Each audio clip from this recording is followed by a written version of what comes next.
Successful entrepreneurs, they don't manage their time.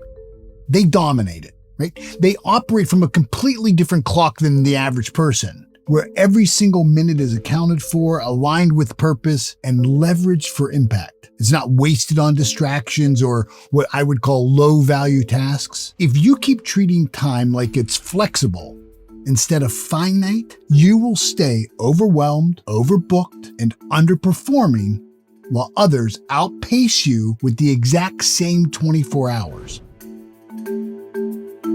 See, every day you and I are given 1,440 minutes, not a second more. About 440 of those are already spoken for with eating, with sleeping, with just maintenance of life. That leaves you with about 1,000 minutes a day to be productive. The question is are you asking yourself, is what I'm doing right now the most effective and most productive thing that I could be doing? See, that's your daily bank account, about 1,000 minutes. And most people will burn through those minutes like it's pocket change. Just waste it on activities that will never move them in the direction of their dream. See, the successful, they guard those minutes like it was capital, like it's money, because time is money, because that's exactly what they are. See, if you don't value each minute, you won't value each client. You won't value each engagement, each opportunity, or even each decision. This is why sales professionals plateau, not from a lack of skill, but from leaking minutes that they never, ever get back. When you waste those 3 or 4 minutes in between calls, when you waste 5 or 6 minutes before doing hygiene, that's exactly what you've done. You've wasted them, and you never get them back. See, early in my career, I used to hustle really hard, but what I did was I hemorrhaged time. I never counted the cost of wasted minutes. And you know what? It nearly cost me my future. I take, every meeting, every call, every, coffee chat. Hey, can I get 5 minutes? Sure. Can we sit down and have a cup? Sure.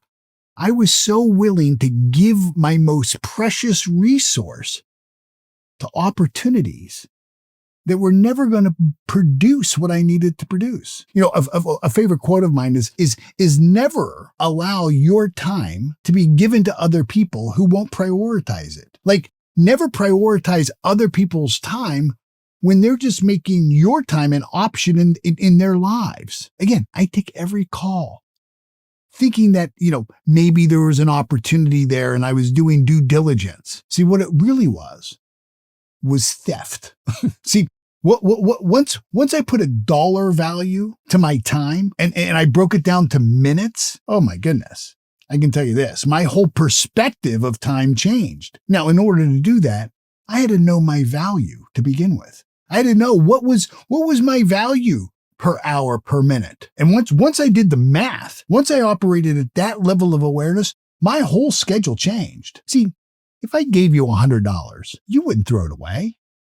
You wouldn't throw it away. So why throw away 100 minutes? And see, when I began to reframe currency and time, well, you can bet I began to protect both of those things. I began to protect my time and my money with the same aggressiveness that I would protect my family. And you know what the result of that was? My results exploded, exponential growth. See, every single minute of your day is already spent on something. The question is, are you the one deciding what the rate of return will be on every single minute?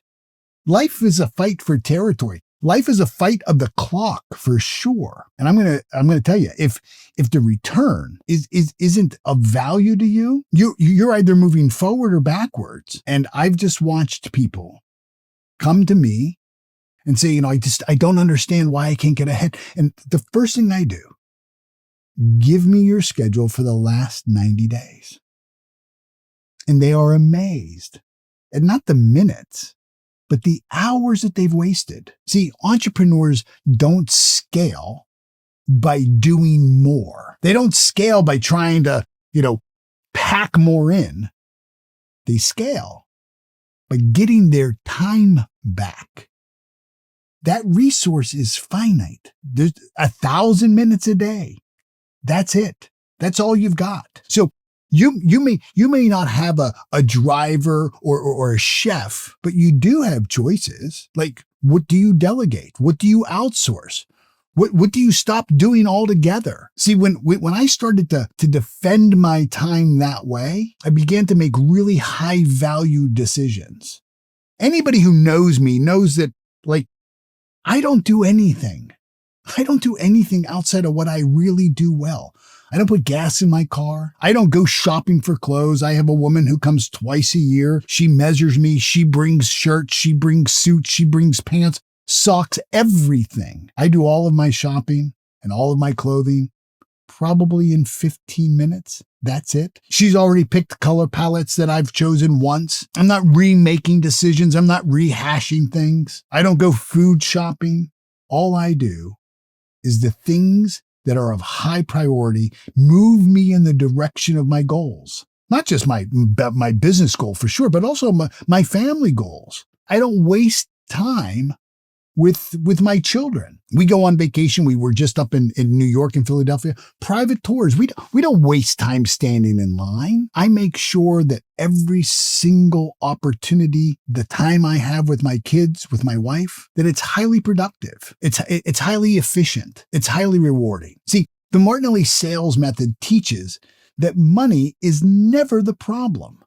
Money is never the problem. Money is the solution. You don't spend money.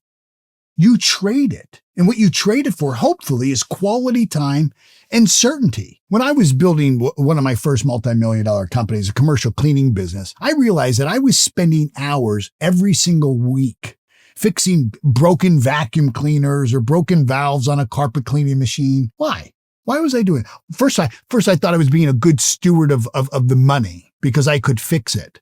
Second, I thought I was being self-reliant. But self-reliance was robbing me of revenue. See, the day I paid someone else to handle those things, I bought back like 10 hours a month. See, I realized that every time I was doing a task that I could have hired somebody else out to do, I was reducing my value to the company to what I could pay somebody $10 or $12 an hour to. So by taking back 10 hours a month, I could do and spend those hours on things that nobody else in the company could do, which was selling. I filled them with what I call revenue producing activity. That's really what leverage is. The truth is this: if the return on buying back your time is greater than the cost, it's not an expense. It's probably the smartest investment you can ever make. Like, where in your business are you hoarding tasks, holding on to things that are taking up time that you should be buying back? Like, what are things that you're doing that somebody else in the company could do just as well? You know, not everything in the company needs to be done at a level 10 of performance.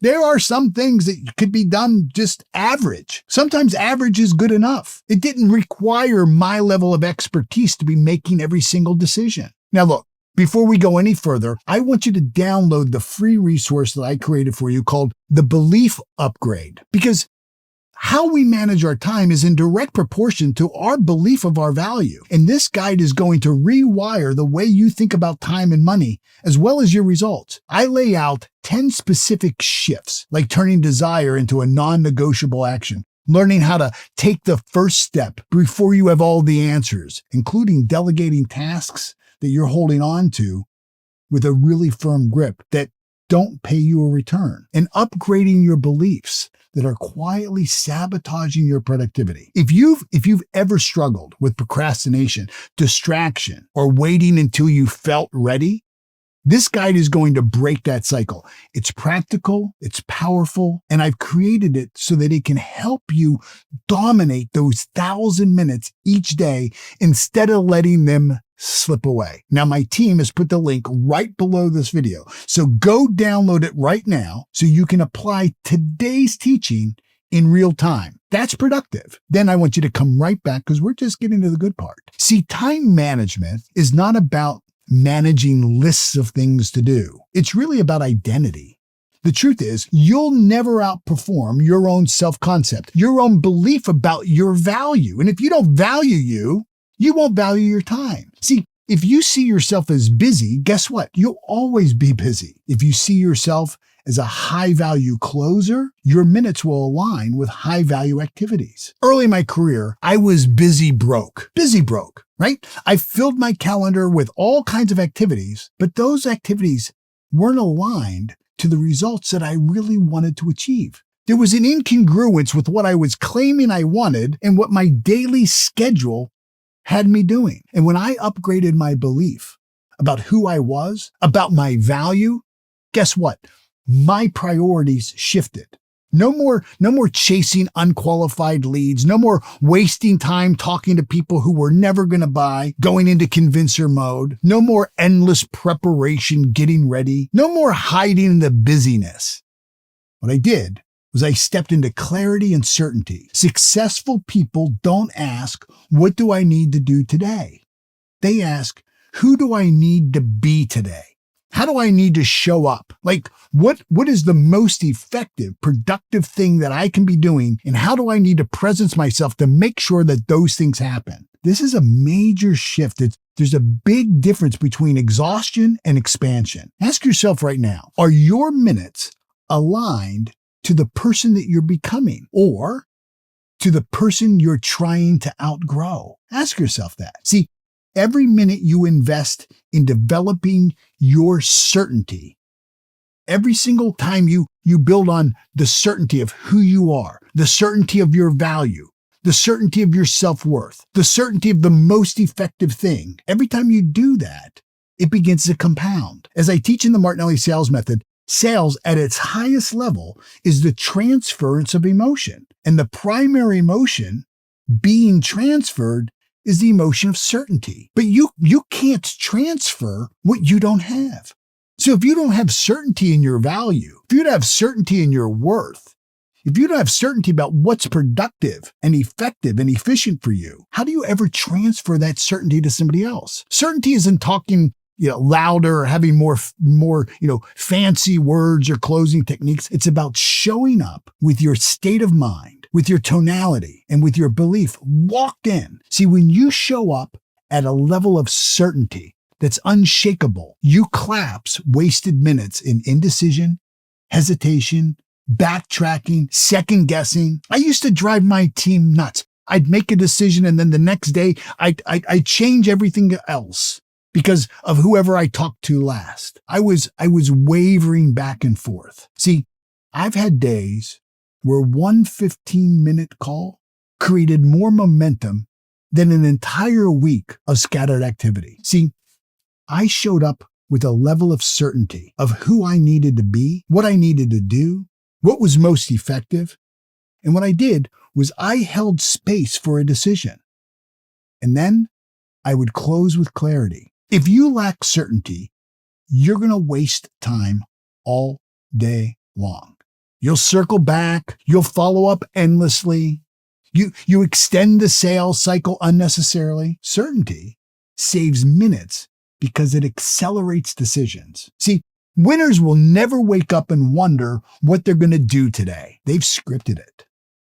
They made that decision. They made today's decisions well in advance. They build in rhythm. And that's exactly what the Martinelli sales method principle is. It's very simple. You lead the relational dynamic. You become the originator. You act as the authority figure. You're the expert. You set the tone before the day sets it for you. Remember, life is a fight for territory. If you're willing to give up the day, well, the day's willing to take it. When I was living in a tiny apartment in West Palm Beach with 5 other guys trying to build my cleaning business, I started every day in reactive mode. Phone calls, text messages, interruptions, total chaos. It was no wonder I was broke. See, the turning point came when I met my first mentor, and he showed me how to start creating my day, how to start designing my life, how to think in a completely different way that allowed me to control my day rather than my day controlling me. See, God willing, in the next 365 days, you're going to have another year of life. Now, those days will either happen to you by default or happen through you by design. This isn't semantics. This is reality. You know what happened? my income doubled within months. Not because the hours changed, but because my ownership of those hours did. When you dominate your day before it even begins, you won't just manage minutes. You'll multiply them. Tonight, will you plan out and script what tomorrow is going to look like? Or are you going to leave it to chance? Time is not flexible. It's finite. And every day, you get 1,000 minutes to either invest or waste. It's a fight for that territory. I can tell you this, having worked with thousands of successful entrepreneurs, they don't just use them, they dominate them. So here's the challenge. For the next 7 days, live like your 1,000 minutes are worth $1,000 each. Treat every minute as though it was capital that you were investing. You just watch what happens to your clarity, to your certainty, to your results, to how you begin to value you. And if you haven't already gone and downloaded the Belief Upgrade, do it right now. The link is in the description. It's going to help you rewire the way you think about time, the way you see yourself as your self-image, and it's going to change your sales results. The link is below this video. And once you've done that, I want you to come right back and I want you to watch the next video. It's called The 7 Most Common Sales Objections and How to Overcome Them. In that training, I'm going to show you how to collapse wasted time in the objection cycle and turn uncertainty into clarity. Boom, really fast. I'll see you on the next video.